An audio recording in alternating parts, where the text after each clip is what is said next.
YouTube च्यानलमा तपाईहरुलाई स्वागत छ र विशेष गरेर हामीले basic to advance share market training अन्तर्गत हामी रहिरहेका छौं र यदि नयाँ हुनुहुन्छ भने YouTube च्यानललाई सब्स्क्राइब गर्नुहोस्, साइडमा रहेको बेल बटनलाई पनि क्लिक गर्नुहोस्। यो भन्दा अगाडिको ट्रेनिङहरु तपाईले हेर्नु भएको छैन भने डिस्क्रिप्सनमा गएर हेर्नुहोस् अथवा तपाई YouTube च्यानलको प्लेलिस्टमा गएर तपाईले त्यहाँ basic to advance share market ट्रेनिङमा क्लिक गर्नुभयो भने च्याप्टर 1 देखि माथि जति पनि ट्रेनिङहरु आएको छ त्यो तपाईले क्रमैसँग पाउनु हुनेछ। र पछिल्लो समयमा हामी बेसिक टु एडभान्स शेयर मार्केटको ट्रेनिङ अन्तर्गत पनि हामी टेक्निकल एनालाइसिसमा आइपुगिसकेका छौं र टेक्निकल एनालाइसिसको पनि धेरैवटा च्याप्टरहरु मैले तपाईहरुलाई भनिसकेको छु र अहिले हामीले डिस्कस गर्दै गरेको भनेको चाहिँ इम्पोर्टेन्स अफ इन्डिकेटरको विषयमा चाहिँ हामी कुरा गर्दै छौं। इम्पोर्टेन्स अफ इन्डिकेटर है। अब इम्पोर्टेन्स अफ इन्डिकेटर अन्तर्गत पनि हामीले विशेष गरेर यो भन्दा अगाडि तीनवटा च्याप्टर डिस्कस गरिसक्यौं। म्याकडी अर्थात एमएसीडी र एमएसीडी को प्रयोग गरेर कसरी ट्रेड गर्ने भन्ने विषयमा पनि हामीले सिकिसक्यौं भने बोलिङ्गर ब्यान्डको विषयमा पनि हामीले सिकि नै सकेका छौं। र अब यो च्याप्टरमा चाहिँ हामी के सिक्दै छौं त भन्दाखेरि यो भन्दा अगाडि हामीले बोलिङ्गर ब्यान्ड के हो, बोलिङ्गर ब्यान्डको संरचना कस्तो हुन्छ भन्ने विषयमा हामीले सिक्यौं भने अब बोलिङ्गर ब्यान्डको प्रयोग गरेर ट्रेड कसरी गर्ने त हैन, how to trade Bollinger band, Bollinger band हैन। यो बोलिङ्गर ब्यान्डको प्रयोग गरेर चाहिँ हामीले कसरी शेयर किनबेच गर्ने अथवा कसरी ट्रेडिङ गर्ने हैन, बोलिङ्गर ब्यान्डले कस्तो संरचना देखाउँछ अथवा बोलिङ्गर ब्यान्डले कस्तो संकेत देखाउँदाखेरि चाहिँ बजार घट्छ अथवा बजार बियरिश हो भन्ने कुरा देखाउँछ अथवा साइडवेज हो भन्ने देखाउँछ हैन। बोलिङ्गर ब्यान्डले कस्तो संरचना देखाउँदा अथवा कस्तो संकेत देखाउँदाखेरि चाहिँ बजार बुलिश हो, अब बजार बढ्छ, बजार चाहिँ अब हरियो बन्छ भन्ने कुरा चाहिँ हामी के गर्छौं त यो च्याप्टरमा रहेर हामीले सिक्ने छौं। त्यसैले तपाईले बोलिङ्गर ब्यान्डको विषयमा मात्रै मजाले सिक्नु भयो भने पनि बोलिङ्गर ब्यान्डले पनि धेरै नै राम्रो काम गर्छ। एकदमै सजिलो, एकदमै सहज तरिकाले नयाँ स्टक मार्केटमा नयाँ हुने मान्छेले पनि सजिलैसँग यो बुझ्न सक्छ है।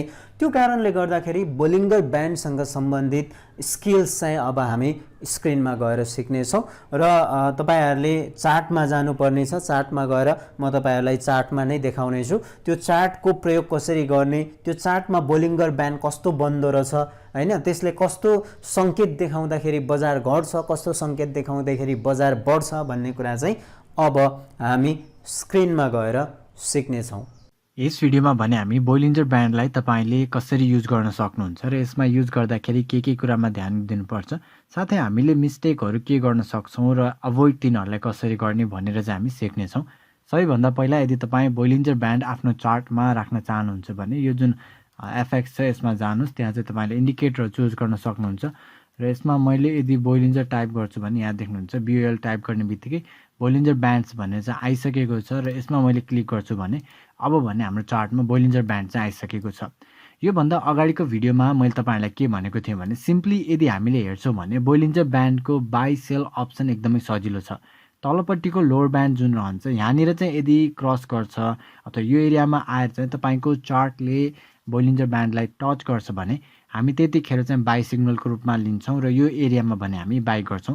साथै माथिपट्टिको एरियामा यानी कि जुन अप्पर ब्यान्ड रहन्छ यसमा यदि टच गर्छ अथवा यसलाई छेडेर माथि जान्छ, ब्रेक गर्छ र फेरि आउँछ रिटेस्ट गर्छ भने यतिखेर भने हामी यसलाई सेलिङ सिग्नलको रूपमा लिन्छौं र सेल चाहिँ हामीले त्यो एरियामा गर्छौं।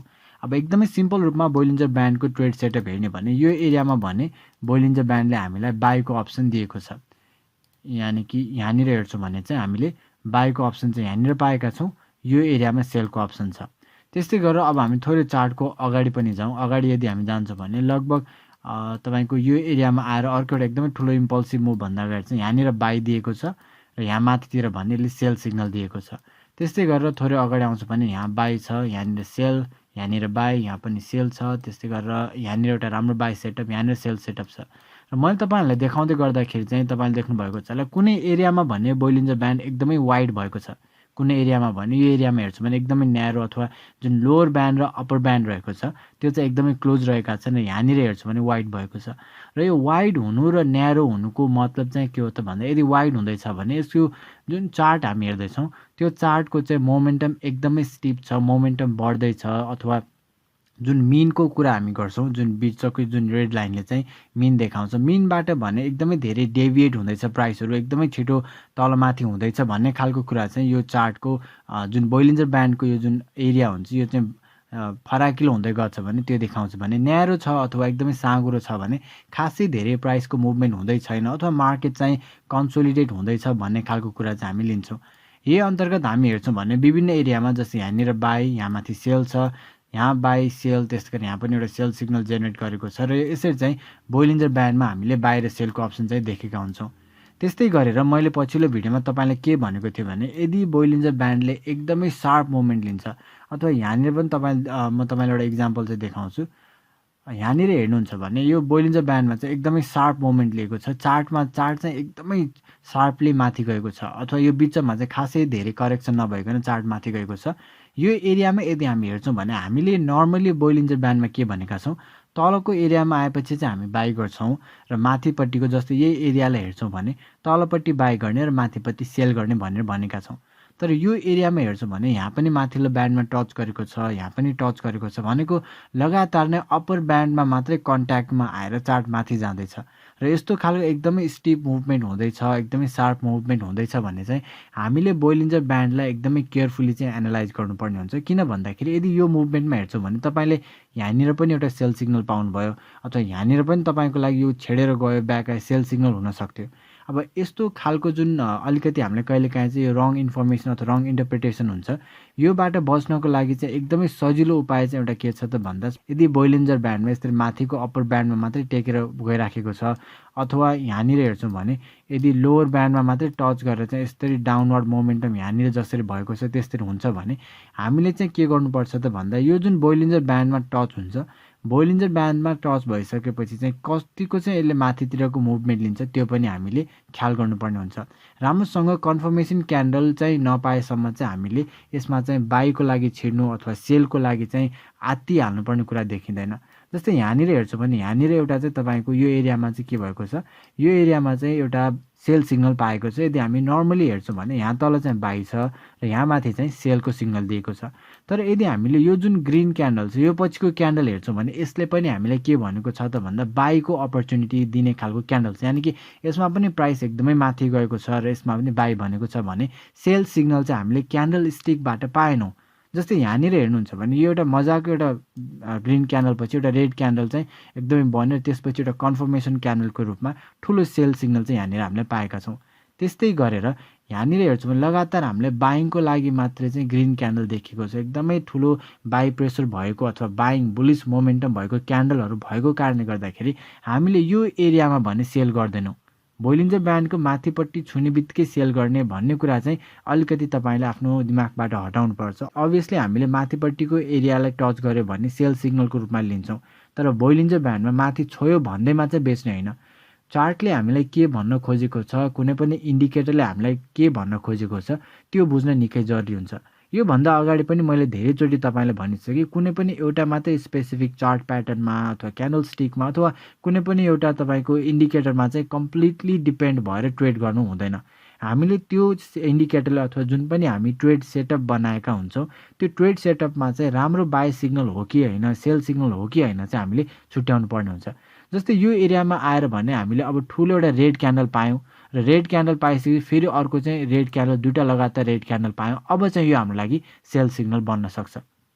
त्यही कारणले गर्दाखेरि बोइलिन्जर ब्यान्डमा एउटा त तपाईँले यो कुरालाई ख्याल गर्दै पनि तपाईँले जुन एकदमै इम्पल्सिभ मुभहरू हुन्छ यहाँ चाहिँ अलिकति तपाईँले ख्याल गर्नको लागि तपाईँले यो गर्न सक्नुहुन्छ भने अर्को तरिका के पनि हुनसक्छ त भन्दाखेरि त्यस्तै एउटा अर्को इक्जाम्पल यहाँ पनि भेटाएँ मैले। जस्तै यहाँ हेर्नुहुन्छ भने यो एरियामा हामीले बाई सिग्नल पाएका छौँ र माथितिर हेर्नुहुन्छ भने लगातार नै के भएको छ, लगातार नै एकपछि अर्को ग्रिन क्यान्डल लिँदै अप्पर ब्यान्डलाई टच गर्दै माथि गएको छ। यो हिसाबमा चाहिँ हामीले के हुन्छ त भन्दाखेरि यो हिसाबमा हामीले यहाँनिर सेल सिग्नल चाहिँ बोइलिन्जर ब्यान्डले हामीलाई दिएको छैन भन्ने चाहिँ हामी मान्नुपर्ने हुन्छ।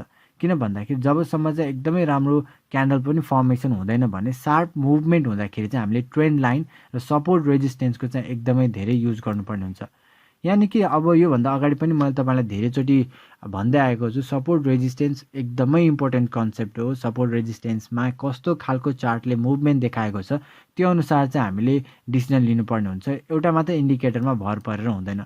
त्यही अन्तर्गत रहेर यदि मैले चाहिँ यहाँनिर विभिन्न एरियामा जुन पछिल्लो यो एरिया हेरेर सपोर्ट रेजिस्टेन्स ड्र गरेको छु भने तपाईँले चाहिँ अब जुन यो सार्प मुभमेन्टहरू भएको छ, यो सार्प मुभमेन्टमा जस्तै यो एरियालाई यदि हामी लिन्छौँ भने सार्प मुभमेन्टमा तपाईँले हेर्नुभयो भने हामीले चाहिँ हरेक सपोर्ट जुन जस्तै यहाँनिर पनि एउटा सपोर्ट रेजिस्टेन्स थियो, रेजिस्टेन्सलाई राम्रो ब्रेकआउट दियो, यहाँनिर रेजिस्टेन्स थियो राम्रो ब्रेकआउट दियो, यहाँनिर अलिकति तल झर्न खोजेको थियो, यो सपोर्टलाई तोड्न सकेन। भन्नुको अर्थ चाहिँ यहाँनिर चाहिँ अझै पनि हामीलाई क्यान्डल स्टिकले अथवा चार्टले चाहिँ हामीलाई सेल सिग्नल दिएको छैन।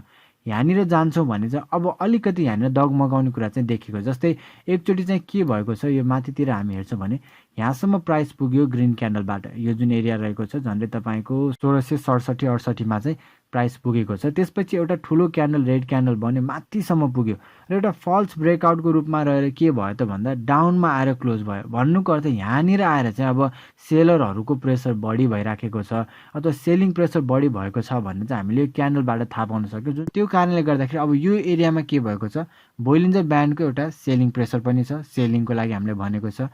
एउटा मेजर सपोर्टमा आएको थियो, त्यसलाई ब्रेक त गर्यो तर फल्स ब्रेकआउटको रूपमा रहेर तलपट्टि क्लोज भयो। र यसपछिको भोलिपल्टको क्यान्डल हेर्छौँ भने भोलिपल्टको क्यान्डलले पनि यो जुन हाम्रो एउटा रेजिस्टेन्स लेभल रहेको थियो यसलाई तोड्न सकेको थिएन। त्यो अन्तर्गत रहेर भने हामीले यहाँनिर चाहिँ एउटा सेल सेटअप चाहिँ हामीले बनाउन सक्छौँ। त्यस्तै गरेर विभिन्न एरियामा हेर्छौँ भने जस्तै यो एरियामा चाहिँ अब के भएको छ, बोलिन्जर ब्यान्डले हामीले बाई पनि भनेको छ, त्यस्तै गरेर एउटा सपोर्ट अथवा रेजिस्टेन्स एरियामा पनि आएको छ। अनि यहाँनिर माथि जान्छौँ भने यहाँनिर के भएको छ त भन्दा बोलिन्जर ब्यान्डको झन्डै हामी टपको नजिकै छौँ र साथै यहाँनिर चाहिँ एउटा राम्रो रेजिस्टेन्स लेभलमा आएर चाहिँ ब्याक भएको छ। त्यो कारणले गर्दाखेरि यो चाहिँ हाम्रो लागि सेल सिग्नलको रूपमा लिन सकिन्छ। बोलिन्जर ब्यान्डलाई पनि हामीले योभन्दा अगाडि जुन गरेका थियौँ त्यसरी नै सपोर्ट र रेजिस्टेन्सको यदि हामी राम्रोसँग युज गरेर ट्रेड गर्छौँ भने चाहिँ हामीले बोलिन्जर ब्यान्डमा जुन फल्स सिग्नलहरू आउँछ जस्तै फल्स बाई अथवा फल्स सेल सेटअपहरू, तिनीहरूलाई चाहिँ हामीले राम्रोसँग छाँटकाँट गरेर प्रपर बाइङ र सेलिङको लागि भने हामीले यसरी सपोर्ट रेजिस्टेन्सबाट पनि हेल्प लिन सक्छौँ। यो बाहेक चाहिँ तपाईँले अब यसमा अर्को के पनि गर्न सक्नुहुन्छ भन्दा योभन्दा अगाडि जुन हामीले सिकेका थियौँ म्याकडीलाई पनि हामीले चाहिँ प्रयोग गर्न सक्छौँ अथवा हामीले मल्टिपल म्याकडी र यसलाई पनि लिन सक्छौँ। जस्तै अब हेर्नुहुन्छ भने यहाँनिर बोलिन्जर ब्यान्डले हामीलाई के गरेको छ, बाई सेटअप दिएको छ। त यही एरियामा हेर्छौँ भने झन्डै म्याकडी र बोलिन्जर ब्यान्डको लगभग एउटै एरियामा आएर चाहिँ हामीलाई बाई सेटअप भएको छ। र हेर्छौँ भने बोलिन्जर ब्यान्डले चाहिँ हामीलाई पहिला सेल सेटअप भनेर देखाएको छ र पछि अलिकति म्याकडीले पनि हामीले देखाएको छ। यो अन्तर्गत रहेर भने हामीले यसरी मल्टिपल इन्डिकेटरहरूलाई पनि युज गरेर सपोर्ट रेजिस्टेन्सको युज गरेर चाहिँ हामी बाहिर सेल गर्न सक्छौँ। तर मल्टिपल इन्डिकेटरहरू युज गर्नुभन्दा पनि म चाहिँ तपाईँलाई के भन्छु भने सपोर्ट रेजिस्टेन्स एरियालाई राम्रोसँग यदि तपाईँले प्लट गरेर गर्नुहुन्छ भने कुनै पनि सपोर्ट रेजिस्टेन्स र एउटा दुईवटा इन्डिकेटरलाई लिएर चल्नुहुन्छ भने चाहिँ चार्ट प्याटर्नलाई ख्याल गर्दै ट्रेड गर्नुभयो भने बढी प्रफिटेबल हुन्छ। र म पनि प्रायः त्यसरी नै ट्रेड गर्छु। म धेरै इन्डिकेटरहरू युज गर्दिनँ तर मैले सपोर्ट रेजिस्टेन्सलाई चाहिँ एकदमै प्रिसाइजली ड्र गर्ने कोसिस गर्छु र सपोर्ट रेजिस्टेन्समा हुने चार्टको मुभमेन्टलाई चाहिँ म बढी फोकस गर्न मन पराउँछु। त्यो कारणले गर्दाखेरि एकदमै धेरै इन्डिकेटर युज गर्नुपर्छ अथवा इन्डिकेटरले तपाईँको चार्ट भरिनुपर्छ भन्ने होइन, तर सपोर्ट रेजिस्टेन्स जुन चाहिँ हाम्रो मेजर टर्निङ पोइन्टहरू हुन सक्छन् त्यस्तो एरियामा आएर चाहिँ चार्टले अथवा इन्डिकेटरले के कस्तो सिग्नल दिएको छ त्यसमा चाहिँ हामी एकदमै धेरै फोकस हुन जरुरी हुन्छ।